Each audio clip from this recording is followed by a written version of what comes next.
Terimalah salam Buddha Dhamma dari saya, Satihotu Namo Buddhaya. Perkenalkan, nama saya Mega Utami, saya berasal dari kota Tangerang. Di kesempatan kali ini saya akan bercerita tentang kehidupan Pangeran Siddhartha sewaktu remaja hingga berumah tangga. Pada saat itu, Pangeran Siddhartha telah berusia 16 tahun. Dan ayahnya, Raja Suddhodana, sudah mulai memikirkan kehidupan berumah tangga untuk Pangeran Siddhartha. Dan ia pun akhirnya mendirikan 3 buah istana yang sangat besar dan indah. Satu istana untuk musim dingin yang diberi nama Rama. Satu istana untuk musim panas yang diberi nama Surama. Dan satu istana untuk musim hujan yang diberi nama Subha. Kemudian setelah itu, Raja Suddhodana mengirim undangan kepada para raja yang memiliki anak gadis, agar anak gadis mereka dapat ikut serta ke dalam pesta yang akan diadakannya. Dan pesta itu bertujuan agar Pangeran Siddhartha dapat memilih salah satu dari putri mereka untuk dijadikan istrinya. Namun sayangnya, para raja menolak undangan Raja Suddhodana. Mereka berkata bahwa seorang pangeran tidak memiliki jiwa kesatria dan tidak tahu akan ilmu peperangan. Maka bagaimana seorang pangeran tersebut dapat melindungi istri dan anak-anaknya kelak? Setelah mendengar perkataan itu, Raja Suddhodana merasa sedih. Dan akhirnya Raja Suddhodana menemui Pangeran Siddhartha dan memintanya untuk menunjukkan kemampuannya dalam ilmu peperangan. Dan akhirnya Raja Suddhodana membuat satu sayembara di mana ia juga meminta para pangeran dari berbagai kerajaan untuk menghadiri sayembara tersebut. Dan di dalam sayembara itu berbagai ilmu peperangan dipertandingkan. Dari menunggang kuda, menjinakkan kuda liar, bermain pedang, dan bermain busur panah. Dalam pertandingan menunggang kuda, Pangeran Siddhartha dengan kudanya yang bernama Kantaka berhasil memenangkan pertandingan itu. Kemudian dalam pertandingan menjinakkan kuda liar, dengan cinta kasihnya, Pangeran Siddhartha mampu menaklukkan kuda liar tersebut dan memenangkan pertandingan itu. Dan juga dalam bermain pedang, Pangeran Siddhartha mampu menebas pohon dengan satu tangan kirinya. Dan pertandingan itu pun juga dimenangi oleh Pangeran Siddhartha. Dan khususnya dalam pertandingan memanah, tak ada seorang pangeran pun yang mampu mengangkat busur panah yang telah disediakan oleh Raja Suddhodana. Namun, hanya Pangeran Siddhartha yang mampu mengangkat busur panah yang besar dan berat itu. Dan akhirnya, semua pertandingan berhasil dimenangkan oleh Pangeran Siddhartha.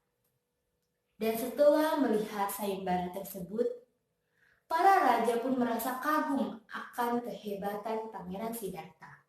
Dan akhirnya mereka mengizinkan putrinya untuk mengikuti pesta tersebut.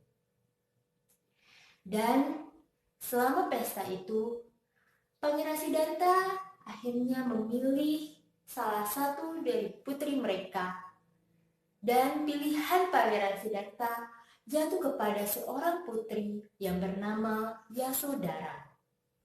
Yang mana Yasodhara masih memiliki ikatan keluarga dengan Pangeran Siddhartha. Ia merupakan anak dari raja yang bernama Supabuddha dan Ratu Pamita yang merupakan bibi dari Pangeran Siddhartha. Kemudian setelah Pangeran Siddhartha menikah dengan putri Yasodhara, rasa kekhawatiran Raja Sudodana sudah mulai berkurang. Karena ia selalu ingat akan ramalan petapa Asita yang menyatakan bahwa kelak Pangeran Siddhartha akan menjadi seorang Buddha apabila melihat 4 peristiwa kehidupan, yaitu orang tua, orang sakit, orang mati, dan petapa suci. Dan akhirnya Raja Sudodana meminta kepada para pengawalnya untuk menjaga Pangeran Siddhartha agar tidak melihat 4 hal tersebut. Ia juga meminta para pengawalnya untuk membangun tembok yang tinggi mengelilingi istana disertai dengan kebun dan juga pintu-pintu yang besar dan kuat. Dan akhirnya Raja Sudodana pun berharap agar dengan segala upayanya Pangeran Siddhartha mulai terikat akan hal-hal duniawi. Dan Raja Sudodana berharap agar Pangeran Siddhartha dapat memandu cinta bersama Putri Yasodhara di ketiga istananya yang mewah dan juga disertai dengan para dayang-dayang dan putri-putri yang cantik. Namun suatu hari Pangeran Siddhartha merasa tidak bahagia akan kehidupan di istana dengan segala kemewahan yang dimilikinya. Ia ingin melihat kehidupan di luar istana.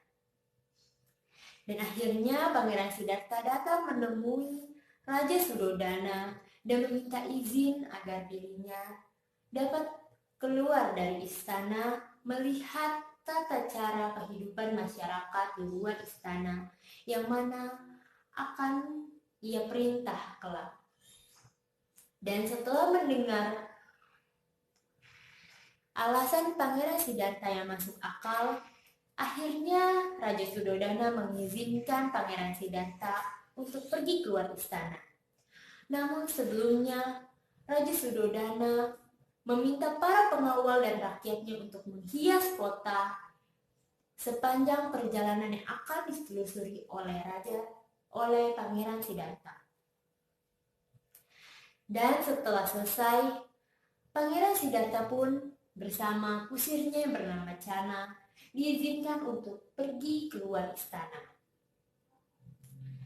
Setelah melihat kehidupan masyarakat di kota Kapilawatu, Pangeran Siddhartha di tengah perjalanan tiba-tiba melihat seseorang yang membungkuk dengan kulit yang keriput. Lalu ia bertanya kepada Channa, "Channa, lihatlah orang itu. Mengapa tubuhnya sangat membungkuk dan mengapa tubuhnya begitu keriput?" Lalu Channa menjawab, "Pangeran, itu adalah orang tua, di mana semua orang yang hidup lebih lama pasti akan mengalami usia tua." Setelah mendengar jawaban Channa, Pangeran Siddhartha merasa sedih. Ia tersadar bahwa segala sesuatu yang berada di dunia ini akan menjadi tua. Dan setelah kembali ke istana, Pangeran Siddhartha terus memikirkan peristiwa yang pertama kali ia lihat itu. Keesokan harinya, Pangeran Siddhartha bersama Channa keluar istana dan melihat kehidupan masyarakat. Dan di hari kedua, Pangeran Siddhartha kembali melihat sesuatu hal yang aneh, yaitu ia melihat seseorang sedang merintih kesakitan dan tubuhnya banyak sekali nanah.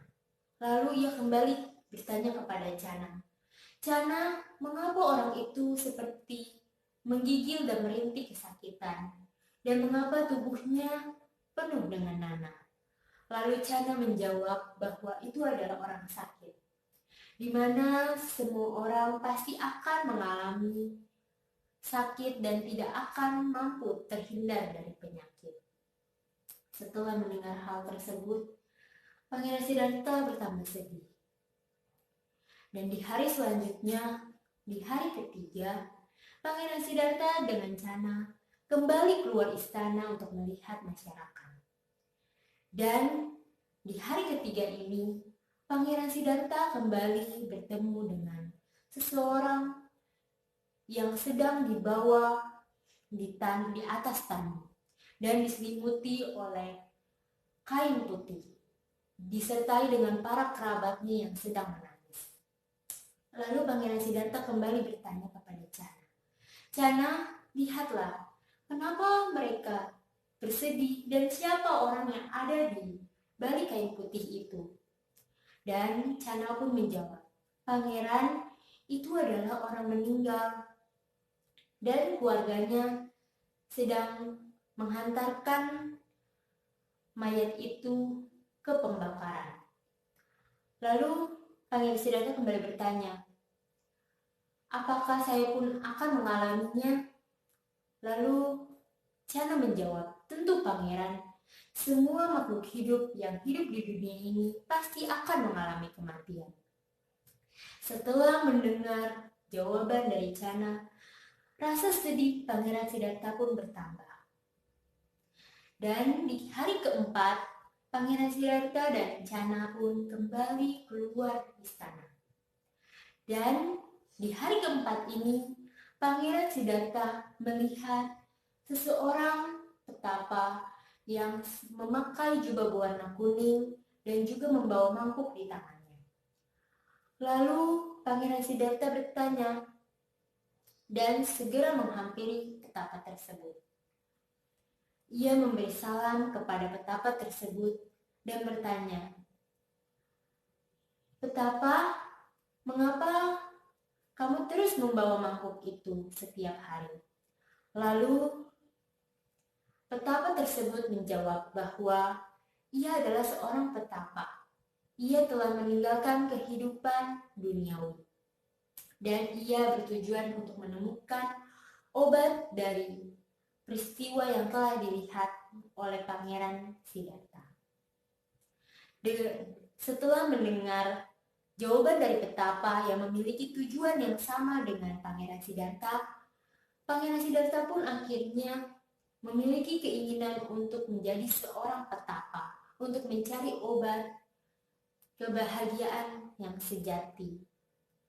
Dan setelah itu, Pangeran Siddhartha dengan Channa kembali ke istana. Dan setelah sampainya di istana, Pangeran Siddhartha menemui para dayang yang memberitahukan bahwa Putri Yasodhara telah melahirkan seorang anak laki-laki. Dan setelah mendengar hal itu, wajah Pangeran Siddhartha menjadi pucat. Lalu Pangeran Siddhartha menghadapkan wajahnya ke atas langit dan berkata, "Satu belenggu telah lahir." Dan akhirnya Pangeran Siddhartha memberikan nama anaknya dengan nama Rahula, yang artinya belenggu. Dan dari situlah Pangeran Siddhartha terus memikirkan 4 peristiwa yang telah ia lihat. Dan akhirnya suatu hari Pangeran Siddhartha melihat istri dan anaknya yang sedang tertidur. Dan di malam itu Pangeran Siddhartha mulai bertekad bahwa ia akan mencari obat dari kehidupan duniawi. Dan setelah itu Pangeran Siddhartha membangunkan Channa untuk menyiapkan kuda Kantaka. Dan dari sanalah Pangeran Siddhartha meninggalkan kehidupan duniawi untuk menjadi seorang petapa. Sekian cerita yang saya sampaikan pada kesempatan kali ini. Semoga cerita ini dapat membawa manfaat untuk teman-teman semua. Terimalah salam Buddha Dhamma dari saya, Soti Hotu, Namo Buddhaya.